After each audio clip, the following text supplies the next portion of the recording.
Hey there, we're just going to make a quick video on buck riveting and what you need to do. I'm talking to the video machine. So, first thing you need to do is prep the hole, right? So you're going to start out with something that looks like this, and you're going to take all that stuff out, and then you're going to end up with something that looks like this, and you're going to have to take out a lot of screws, rivets and things, and this was a bugger to come out because it had that gray stuff on it. So the prep work is good. So then you're going to have to cut yourself out a patch, which is definitely bigger than the old hole. The process that we use, as you just saw, is you put in the hole pattern on top of the sheet, you drill through the hole, and then you put a cleco in to hold the whole thing snug so that you can then drill the other holes where they're supposed to go and everything lines up properly. That's sort of the preparatory phase to getting your buck riveting ready to go. But you can also see that there's holes left over from the previous plate or whatever thing was in there. In this case it was a shower pan. We put rivets in those holes, and that seems to work pretty good. So at the end of that, what you're going to end up getting or looking like would be something like that. So buck riveting is complete, and all the inside has been sealed up properly, and away you go. On the outside, I'll just give you a quick review of the finished product.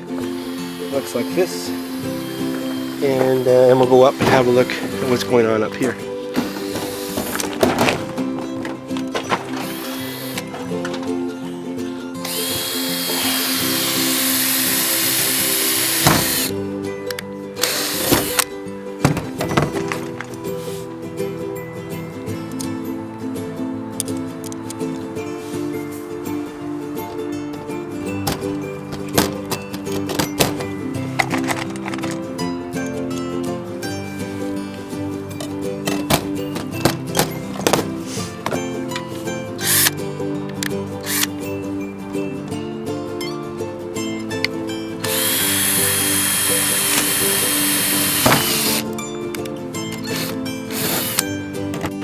Okay, a couple of you are probably wondering how you do the patches. Well, here's the aluminum. You can see what we're using. It's 2024, and it's pretty damn good. We get this aircraft aluminum, and you really want to know the details. There it is, right there.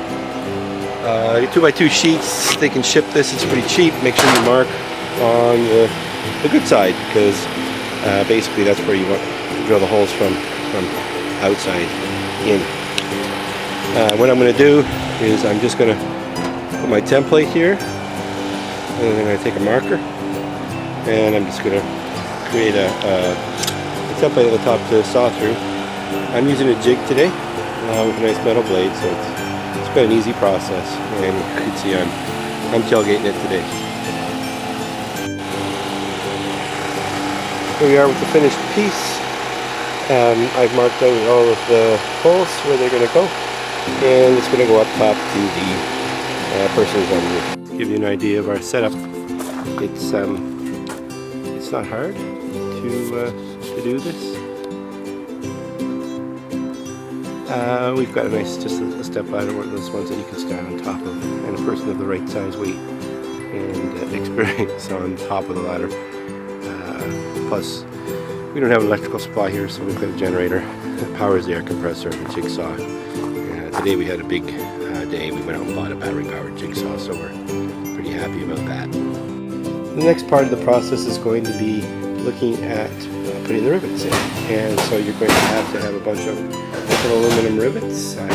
Square them off by diameter and length, and a rivet cutting tool, bucking bar, and your rivet gun.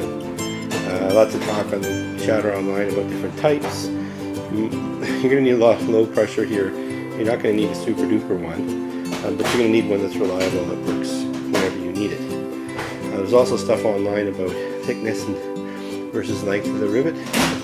So the point of me talking about it, just make sure that the rivet's 2 or 3 times longer than the material that you're fastening it to, and you'll see that when we get to the bucking part, that's the most important part of this whole thing. Is you got enough metal left in the rivet. So you can see that all the clecos are in.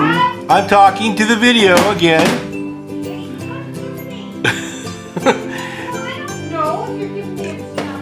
Okay, well, you're being videoed now.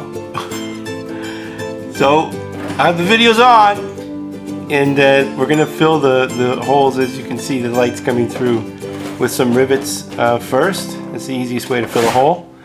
So which one are you starting on? Top one. Okay. You can see she's going to put the rivet in. She's going to put the gun on, and she's going to say ready. And then I'm going to put the bucking bar here, and she goes go. Okay, and you can see that that's kind of okay. You can do this quite quick if you get used to it. Go. Good, and that's a pretty good one there. So this isn't a hard process once you've done it once, and it's certainly just as fast as Olympic. Go, and leaves a better face on the end at the end of the day. So this is this side, and we'll give you a look at the other side in a minute. Hang on, go! Good, and that is nearly perfect. Okay, she's gonna do now she's gonna take out a cleco, which is that one there, and you're gonna do these one at a time. She puts the rivet in. Because these are new holes, she may have trouble getting the rivet in. Nope, that's a good one. Ready? Good. And so there you go.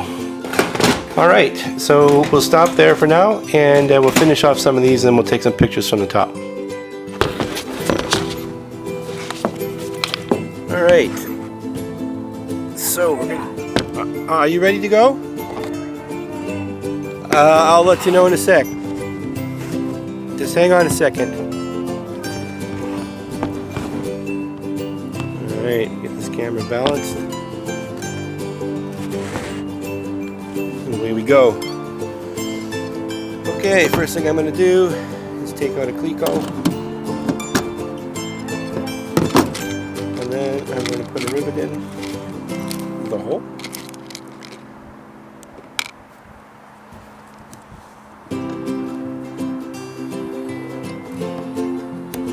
The thing is, if the rivet doesn't go in properly, you need to use the drill again. And then once she's ready, gun square on top of the rivet, and just a quick, that's it, done. Make sure you find a bowl or something to keep track of your clecos, because losing them isn't good. You have to order new ones. It's just not cool, although they're not that expensive to get. As we do this, we'll just let you know these are 1/8 inch diameter rivets. So they're smaller than the 5/32. But you really don't need anything bigger than this in this application, at least in my opinion. I'm not an expert. Another one. Go. Rivet. It's fall here in Canada. It's a nice day. It's pretty chilly. So somebody can take a break and go inside the trailer for a while. This is an opportunity for me to video this part. So this rivet doesn't really want to go in, so that's time for us to use the drill. Make sure that you do that instead of prying around a bit, and then the rivet should just go in, no problem. Ready, and we're done. Hope this worked. There's been a lot of discussion online about what the right stuff to use. I think that's in French. Sorry, it's Canada. I think the most important thing is that you get polyurethane, and it's a sealant. Here we've got the Pro grade. It's got joint movement. You can see it's 35 plus or minus 35% joint movement, maximum adhesion, superior durability, and it's above or below waterline use. This stuff here is made from metal and wood. and it's the same white stuff that essentially Airstream used inside to seal from the inside. I know there's some talk about Trempro 625 or 35, and there's some talk about you know, the original stuff. Again, as long as it's the same thing and it's a premium pro grade and it has the flexibility and will remain flexible for a long time, that's what's really important. The color of on the inside, I'm not so sure that really applies, but I'm trying to mimic the original stuff, and so we've been using this, and it works just like the original stuff inside the trailer. So enough on that. Here's some of the original Airstream when they put all the sealing in, how they did it around the windows and around some of the edges. And this is actually original Airstream here too. That's where the plate is riveted for the Airstream, you know, in the back of the trailer. In there, it's pretty gooped up. And if you look at some of these areas here, that's original Airstream. As we come back up again, that's how they did the joints. So I've emulated that in a number of spots. And you can see here the areas I'm about to do. And I'll give you the finished take on it. But you know, here's an example of how we got a fantastic fan in. It's a little drippy. Not that that matters too much. I mean, you can probably take some of that off. It's really required. But the important part is that you get a really good seal. And then everything is adhered properly and tightened down from the top. So yeah, I thought it was a pretty good installation. And we'll do up these and show you what they look like at the end. Okay, here we are on the flip side. This is one all done up, hopefully to Airstream standards. This one probably a little bit better than the other one. The other one was a little bit more difficult to get out, so there was some bend. This one was fairly straightforward, a smaller hole, much easier to seal up from the inside. I think there's been a lot of videos on you know, how this can be done from the outside. I'm sure everybody realizes the importance of being able to do it from the inside once you get everything off. I just like to keep pointing out though that Airstream used a lot of this stuff wherever there was any sort of potential for water ingress. We've done a pretty good job of getting all of that, at least to the best of our ability. On some of the easier ones, it doesn't take much time, but on some of the other ones, like these fits, it takes quite a bit of time to get everything lined up with some cutting to redo the size of the holes, and then getting everything seated and set in properly and then sealed up. Alright, that's it for today. Thank you.